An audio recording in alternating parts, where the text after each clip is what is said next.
ফার্স্টেই আমার করা মেহেন্দি ডিজাইন দিয়ে আজকে ভিডিওটা স্টার্ট করছি। আর সে চেয়েছিল ভীষণ সিম্পলের মধ্যে ডিজাইন, আর তাকে সেটাই তার পছন্দ মতো ডিজাইন আমি করে দিয়েছি। সেও ভীষণ খুশি। আর তোমাদের কেমন লাগলো ডিজাইনটা অবশ্যই জানিও। তোমরাও তোমাদের স্পেশাল দিনে আমার কাছে মেহেন্দি আঁকতে চাইলে আমার সাথে যোগাযোগ করে নিও। দিয়ে দেখো আমি ব্যাগও গুছিয়ে নিয়েছি। কোথায় যাব বলো তো? না না, তোমাদেরকে এখন জানাবো না। ফুল ভিডিও দেখতে থাকো, আস্তে আস্তে সব বুঝে যাবে যে আমি কোথায় যাচ্ছি আজকে। আমি একটু দুপুরে ঘুমিয়ে নিয়ে এখন বিকেলে রেডি সেডি হয়ে কিন্তু এবার বেরোবো। তখন দেখি ভাইও রেডি, তার সাথে সাথে দাদুও রেডি। দাদুকে আজকে ভীষণ সুন্দর দেখতে লাগছিল। সম্ভবত আমার ভিডিওতে দাদুকে নেওয়া হয় না, আজকে দাদুকেও নিয়ে নিয়েছি। আর দাদু তো ভীষণ খুশি। তারপরে আমরা বেরিয়েও পড়েছি। বাড়ির কয়েকজন মেম্বার যাচ্ছে, সবাই কিন্তু যাচ্ছে না। আর এদিকে কিন্তু আমি গাড়িতেও একবার ঘুমিয়ে নিয়েছিলাম। তারপর দেখি যে আধা রাস্তা আমরা চলে এসেছি। আশা করি তোমরা বুঝেই গেছো যে আমি কোথায় এসেছি। হ্যাঁ হ্যাঁ, তোমরা যেটা ভাবছো আমি সেখানেই এসেছি, কিন্তু তোমরা ফুল ভিডিও দেখতে থাকো, তোমাদের আশা করি ভালো লাগবে ভিডিওটা। এই গরমে আমার মেকআপ কিন্তু অনেক সিম্পল ছিল।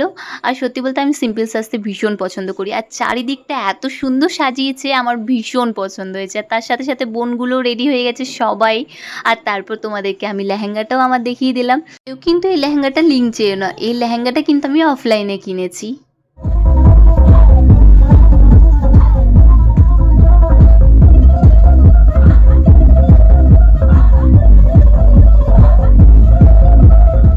আমরা কিন্তু সব বোনগুলো মিলে ভীষণ মজা করেছি। হ্যাঁ, হয়তো আমি অনেকটা সিনিয়র ছিলাম ওদের থেকে, বাট মজা কিন্তু আমরা ভীষণ ভীষণ করেছি। এত ডান্স করার পরেও দেখো আমার মেকআপটা কিন্তু খুব সুন্দর আছে।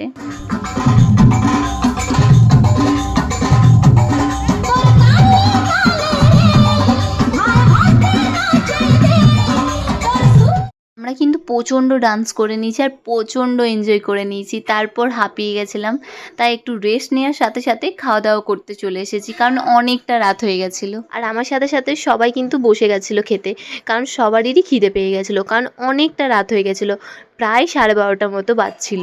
তো এরপরে খিদে কি না পাই, তাই আমি চটপট খেয়েও নিয়েছি। অনেক ধরনের মেনু ছিল আর প্রত্যেকটা রান্নাই কিন্তু খুব সুন্দর ছিল। বিয়ের সব কিছু অনুষ্ঠান পেরিয়ে যাওয়ার পর ওদের মন হলো যে দিদিভাই আছে, দিদিভাইয়ের কাছে মেহেন্দি আঁকবো। তাই ওরা জলদি জলদি রাত্রেবেলায় আমার কাছে মেহেন্দি আঁকতে বসে গেছে। আর সকালে উঠেই কিন্তু আমরা চটপট খাওয়া দাওয়া করে নিয়েছি, কারণ আজকে আমরা বাড়ি যাব।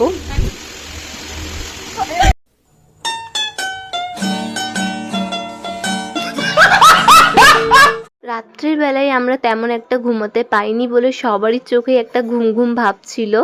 তো আজকের মতো ভিডিওটা এখানেই শেষ করছি। সবাই খুব ভালো থেকো।